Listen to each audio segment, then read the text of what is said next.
might seem kind of simple, but you're facing another interim coach this week. What is the biggest challenge of just being an interim in general? And is there anything you think is maybe people don't realize is as big of a challenge with being an interim? That's a good question. That's not a bad question at all. I think the biggest challenge is just to keep the players motivated and keep them working together, and keep them trying to individually prepare to get better, be good teammates, make sure they take care of their teammates and have great attitude in the locker room. I think it's a challenge sometimes when you get beat to come to work with a smile on your face and attack the day. And that's kind of what we've been focused on, is let's make sure when we come in the building we're enjoying what we do. We're very, very fortunate that we're athletes in Division I football, and let's come in and get better each day while we're in the building. Speaking of that, it doesn't seem like your guys have lost any enthusiasm at all. They've played really hard these last few games. Other than the things you've talked about, like preparing for tape, the draft, or the next place they might land, why do you think that they've been so eager to come and still do the grind even with all the setbacks? Yeah, I think the leadership from within the team, and I've always felt like, as a coach, that one of the most important things is the leadership from within the team. We've got good kids that are leading and want to finish strong and want to, win some games. So they continue to work hard. They continue to get the younger guys to help out. Our attitudes have been good. I think our assistant coaches have done a nice job of understanding we're working hard to get these guys better and preparing them for the game and keeping good attitudes in the building. As far as Talon goes, these next few weeks are big for him considering the fact that he'll go into the draft. What are the few things, especially when you think about your time in the NFL, what are the things that he's really going to need to improve on these next few weeks to show scouts that he can make that transition? Yeah, I think there's no question he'll be able to make the transition. He's improved tremendously from a year ago. His understanding of coverages, his timing, getting the ball out of his hand. He's starting to see a lot of different looks now, a little bit more coverage looks, and he's just got to continue to go through his progression, know the defensive coverage, and take what they give us. There's a few times we've been a little bit greedy. Coach, you said after we spoke to you after the Mississippi State game, the locker room was down. You could feel it. Was there a point maybe in the practice last week where you could feel a turning point? Did it change when you guys just came back, or did something maybe happen in practice where you can maybe feel the attitude of the locker room change? After the game, it was hard in the locker room. We all felt like we were in a position to win the game. We were going to win the game. They all put great effort out on the field and competed extremely hard. You come in on Monday and you watch the video and you try to be real critical of yourself and what can I do better? What do I need to do better? How can I improve?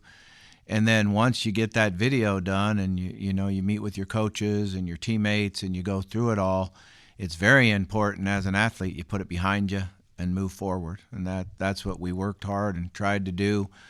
I think a lot of times it's easier said than done. It still sticks with you a little bit. But when we came out to practice last Tuesday, I felt like they had good energy and they had good focus and they worked extremely hard. So you can't ask a whole lot more than that. Your final 3 games of the season are all the permanent opponents moving forward for Arkansas, so rivals, I guess you could say. Is there a benefit to, there's no bowl eligibility anymore? You said playing for pride, that you get maybe 3 rivalry games to close the season? Never even thought about that. Didn't even know it till you just said it. So those are the regular opponents now, huh? Oh, that's cool. Yeah, be fun to get cranked up and go play. Death Valley's one of the great venues in sports. I remember the 2009 game. I think it came down to a missed field goal. The 2011 game, that was the year that I think Garrett Ekman died. It's a sad week.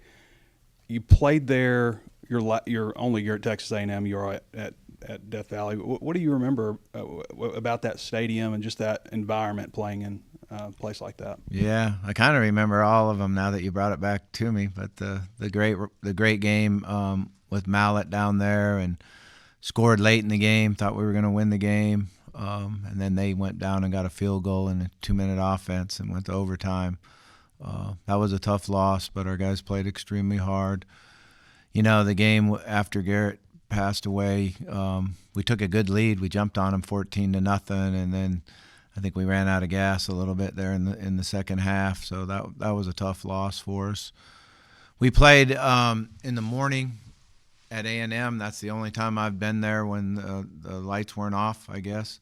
So that was a good football game. It was back and forth, and we still had an opportunity to win, but couldn't find a way to do it. Did you play there when you were at Auburn? No. We've had them at home when I was at Auburn. And those are the only times you've played in Baton Rouge. Yeah. But there were some other games. The 2008 game really propelled you guys, I thought, to the next season. And then the course 2010 game was a great game in Little Rock. Sent you guys to the Sugar Bowl. Just your thoughts on, I guess, the history. I thought the 8 game was something that made the off season tremendously better for us. You come off the field, your last game with a big win, an upset win. One that you get basically the last play of the game. So that was a pretty special win. And then the other game, I thought we played extremely well and did a nice job in the fourth quarter of running the football and dominating the game in the fourth quarter. Just to follow up, what was Talon specifically dealing with? I just had a couple nicks that happened in the last play of that game, and he's come back from them. He's 100% ready to go. Mike Washington's season, how would you characterize what you maybe expected and what you've gotten from him? Yeah, I'm not so sure we could ask any more than what we've gotten from Mike, or thought we would get that much production from him. We did know that about 2 weeks after he was here that we think we have a real special player, a guy that's got tremendous speed, good vision, can accelerate, make big plays, catch the ball really well out of the backfield. He surprised me on how well he's done protecting the quarterback. He's very big and physical in doing that. So I think he's definitely shown that he's going to have an opportunity to play at the next level. And have you come across Frank Wilson very much in your past, and what do you know of him? No, I really don't know Frank at all, so I'm not sure if I met him or not. You mentioned previously, just a few questions ago, that sometimes a win in a previous season can kind of launch pad you into the next season. Is there an element of that here in these last 3 games, or has college football changed so much that, that's really no longer possible? No, I still think it's an element for sure, because it makes the off season so much better. And, when you're going to go lift in the weight room and, you sit down with your strength coach and figure out what your goals are, weight-wise, strength-wise, speed-wise. Coming off a win makes everything a lot better. Coach, appreciate you. All right. Thanks, guys.